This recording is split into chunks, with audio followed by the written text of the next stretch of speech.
Welcome back to Living at 08. More makeover tips from the Ferguson Clinic. That's where Kelly was and joins us now with John Ferguson, the doctor, to talk about the main thing that shows our aging. And we're talking mostly about a slim waist. It is Makeover Monday, and we are back at the Ferguson Clinic with Dr. John Ferguson. Hi, it's good to have you here today. So good to be here because we are talking about an area of, especially females, that we are a little bit insecure about. We are talking about the one area that everyone has nice and snatched with the Kardashians. It's what we want in our bikini bodies, having a nice slim waist.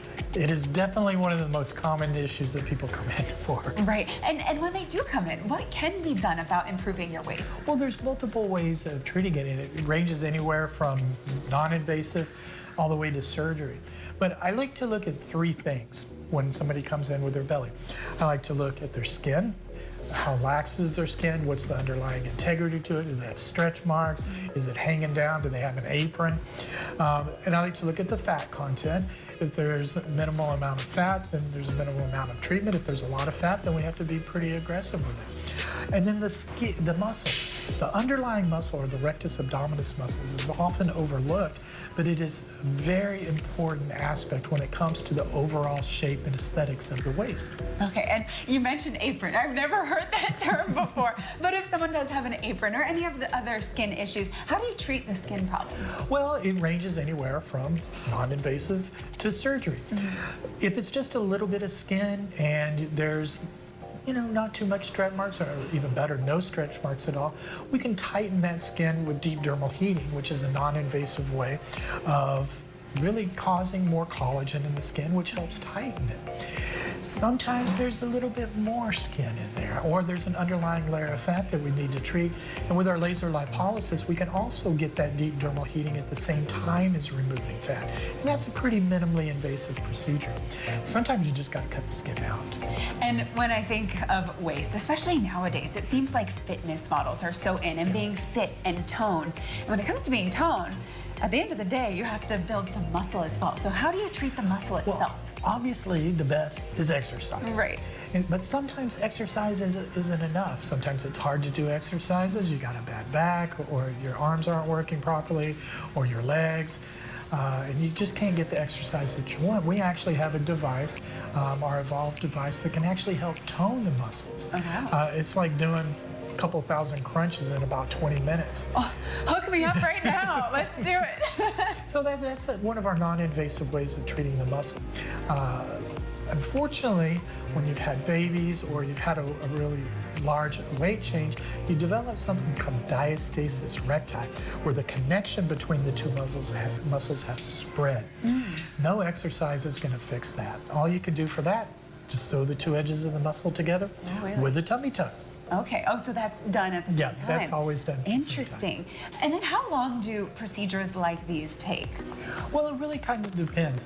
When you're doing the non-invasive modalities, it's really a time commitment. You get great results, but you really have to put in the time for it, because it's working to repair things without damaging it. When we're talking about any kind of surgical procedure or minimally invasive procedure, we're causing damage, and the body is healing that damage. So with the non-invasive ways, we're not causing that damage, so it does take more of a time commitment involved with it. When we're talking about laser lipolysis, smart lipo to get rid of the fat and tighten up the skin, it's usually a pretty quick procedure, maybe an hour or two long. But the nice thing is there's no substantial downtime for it. You can be a little sore afterwards, but I don't honestly put any restrictions on my patients after just regular smart lipo. Then you get into a tummy tuck. That's going to obviously a little bit more invasive. There is some more downtime. I usually try to have my patients back at their regular activity level within about 2 weeks. So it's not like the old nightmares, where it was like 6 weeks to 6 months. That's what I would have assumed. Yeah, the downtime is much less. We don't beat people up nowadays like they used to in the past. So if any of these procedures or treatments sound really enticing to anyone and they want to find out more information, where can we go? You can just look us up on the web at thefergusonclinic.com or give us a call for a free consultation. Perfect. And we'll have a link to their website on our website at kh12.com under the Living 808 tab. But thank you so much, Dr. Ferguson. Thank you for coming in. It's always a pleasure. It's always a pleasure for me. I learned so much, and I'm always so blown away at all of the things you guys can do. Well, thank you very much. It makes me hopeful, you guys. We'll get there. All right, back to you in the studio. That's awesome. And all thanks to Dr. John Ferguson's help.